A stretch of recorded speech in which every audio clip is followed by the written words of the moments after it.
السلام علیکم ویورز۔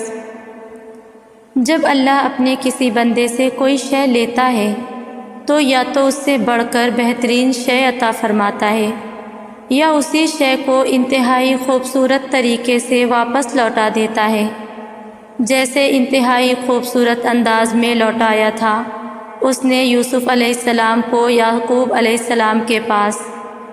اور پتہ ہے ساری بات دعا، صبر اور توکل ہی کی تو تھی۔ یعقوب علیہ السلام نے اللہ سے امید لگائی اور اللہ ان کے لیے معجزے کر ڈالا۔ تم بھی اس رب سے امید لگا کر تو دیکھو، یا تو بہتر لے کر تمہیں بہترین سے نواز دے گا یا تو بہتر کو بہترین بنا کر بہت خوبصورت انداز میں تمہارے پاس لوٹا دے گا۔ توکل رکھو، کیونکہ اللہ کے معجزے توکل رکھنے والوں کے لیے ہیں، یعنی تمہارے لیے ہیں۔ صبر اور دعائیں کرنے والے اللہ کو بہت پیارے ہوتے ہیں۔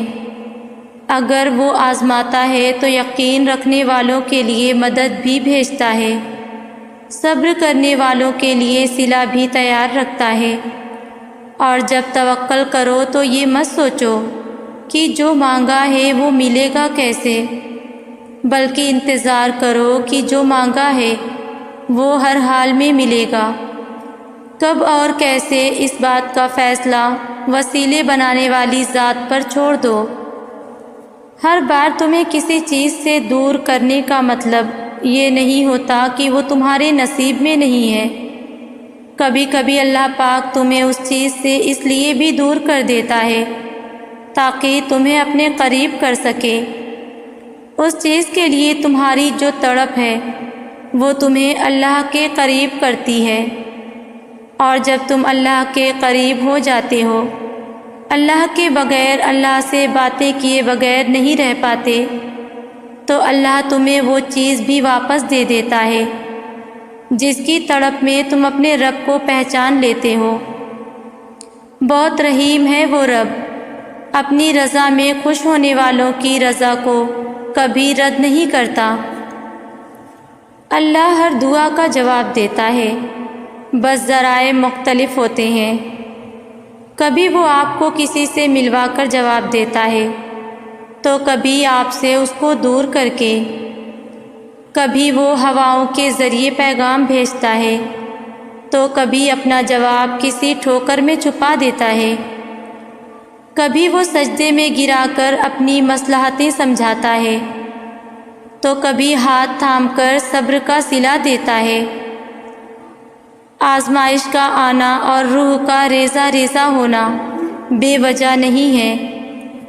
کبھی تکلیف میں ہو تو اللہ کو محسوس کرنا، پھر اس کی موجودگی بھی دکھائی دے گی اور اس کی سرگوشی بھی دکھائی دے گی۔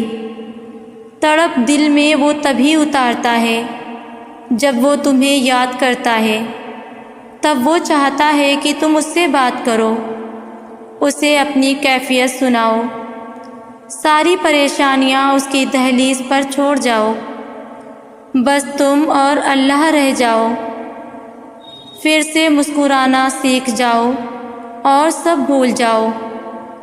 تم تنہا نہیں ہو، تمہارے ساتھ اللہ ہے، اور جس کے ساتھ وہ ہوتا ہے اس کے ساتھ کائنات کی رونقیں چلتی ہیں۔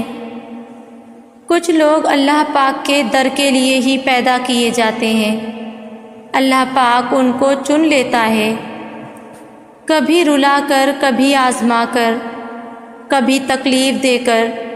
وہ اپنے خاص بندوں کو دوسروں سے الگ کر دیتا ہے۔ کچھ اس مقام تک چل کر خود آتے ہیں، کچھ کو کھینچ کر لایا جاتا ہے۔ بندے کی کیا مجال اللہ پاک کے حکم سے سرتابی کرے، اسے دکھ کی بھٹی سے گزار کر کندن بنا کر اللہ پاک اس کے دل کا مکین بن جاتا ہے، اور جس کو اللہ پاک مل جائے پھر اس کو سب کچھ مل گیا۔ اللہ پاک کی محبت ہی اصل محبت ہے۔ خود کو رب اور رب کی عطا مانگنے والا بناؤ۔ تمہاری دعائیں سنی جا چکی ہیں، تمہارے صبر کا صلہ لکھا جا چکا ہے۔ اب تمہیں تمہارے یقین کے معجزے دکھائے جائیں گے تاکہ تم جان سکو کہ مخلص دل اختتام میں ہمیشہ جیت جاتا ہے اور تقدیریں اللہ کے ایک اشارے پہ بدل جایا کرتی ہیں۔ کتنا سکون ملتا ہے نا جب آپ کے لیے سارے راستے بند ہو جائیں اور آپ کا دل کہے صبر رکھو۔ اللہ کی رحمت کا دروازہ کبھی بند نہیں ہوتا۔ ایک دن ایسا بھی آئے گا جب وہ تمہیں وہ سب عطا کرے گا جس کی دعائیں تم سالوں سے مانگ رہے ہو۔ اگر اتنا صبر کر لیا ہے تو تھوڑا اور کر لو، اگر اتنی دعائیں مانگ لی ہیں تو تھوڑی اور مانگ لو۔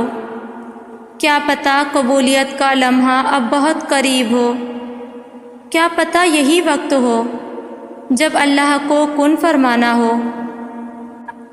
جس رب نے دعا مانگنے کی توفیق دی ہے وہ رب قبولیت کے وسائل بھی جلد پیدا کرے گا۔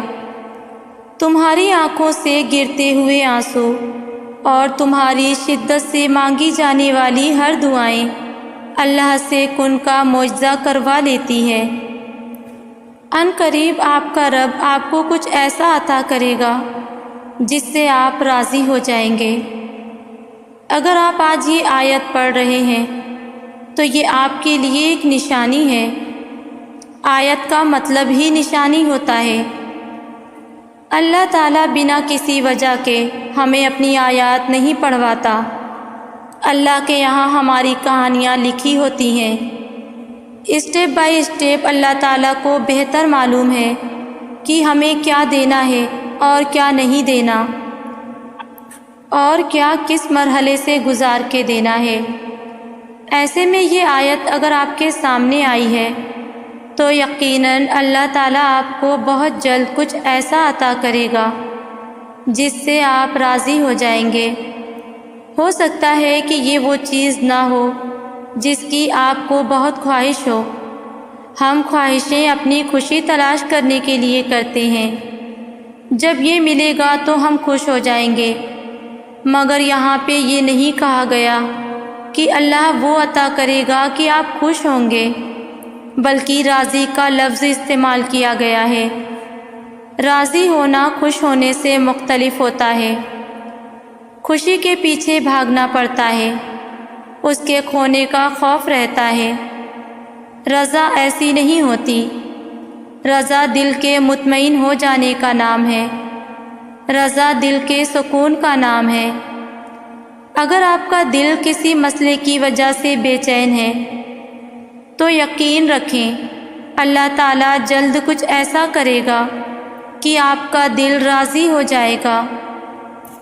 جو رب اتنی بڑی کائنات کو اکیلے چلا رہا ہے، جس کو ذرے ذرے کی خبر ہے، تو کیا وہ تمہارے مسائل حل کرنے پر قدرت نہیں رکھتا کیا؟ بے فکر رہو، ہر دعا قبول ہوگی، بس مانگنا اور یقین رکھنا نہ چھوڑنا۔